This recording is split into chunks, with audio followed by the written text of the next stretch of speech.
आता पेट्रोलचा खर्च विसरा, घरी आणा इलेक्ट्रिक स्टायलिस्ट इलेक्ट्रिक गाडी। 100% भारतीय बनावटीची इलेक्ट्रिक्स ईव्ही इलेक्ट्रिक गाडी आता उपलब्ध। 5 वर्षांची वॉरंटी, आकर्षक कलर्स आणि स्पोर्ट्स डिझाइन। एकदा चार्ज करा आणि 100 ते 140 किलोमीटर पर्यंत रेंज। अत्याधुनिक सर्व्हिस सुविधा, लोन सुविधा सुद्धा उपलब्ध। आजच भेट द्या साई मोटर्स, किसान चौक, इचलकरंजी। संपर्क 93 73 27 57 52 किंवा 0230 299 77 66। नो पेट्रोल नो टेन्शन, इलेक्ट्रिकचा स्मार्ट पर्याय।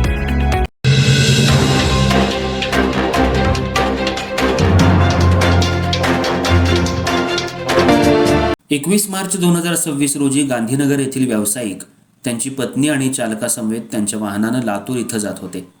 रात्रीच्या सुमाराला सांगोला सोलापूर ब्रिजच्या पुढं महिंद्रा थार या कंपनीची विना नंबर प्लेटची गाडी त्यांच्या वाहनाच्या आडवी मारून या वाहनामधील 5 इसमांनी फिर्यादी आणि इतरांना जीवे मारण्याची धमकी देऊन फिर्यादीच्या वाहनामागील बाजूला ठेवलेली रक्कम दरोडा टाकून लुटल्याप्रकरणी सांगोला पोलीस ठाणे इथं भारतीय न्याय संहितेचे कलम 309(4), 310(2), 3(5) अन्वये फिर्याद दाखल केली होती। त्या अनुषंगानं सांगोला इथल्या पोलिसांनी तपासाची चक्र गतिमान करत कोल्हापूर आणि सांगली जिल्ह्यातल्या एकूण 4 आरोपींना अटक केली। त्यातील एक आरोपी अद्याप फरार आहे। अटक आरोपींना पोलिसांनी सांगोला इथल्या न्यायालयात हजर केलं। त्यानंतर त्यांना पोलीस कोठडी आणि न्यायालयीन कोठडी देण्यात आली।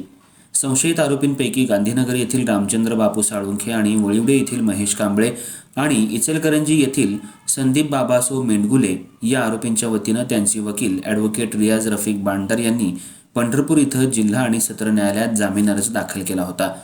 जामीन अर्जाच्या सुनावणी दरम्यान ॲडव्होकेट रियाज बांडर यांनी आरोपींना फक्त संशयावरून अटक केली असल्याचा, फिर्यादीमध्ये आरोपींची नावं नमूद नसल्याचा, फिर्याद 3 दिवस उशिरा दाखल केल्याचा तसंच ओळख परेड आणि इतर बाबींवर केलेला युक्तिवाद ग्राह्य मानून जिल्हा आणि सत्र न्यायालय पंढरपूर यांनी 5 जून 2026 रोजी सर्वच आरोपींची योग्य त्या अटी आणि शर्थींवर मुक्तता करण्याचे आदेश दिले।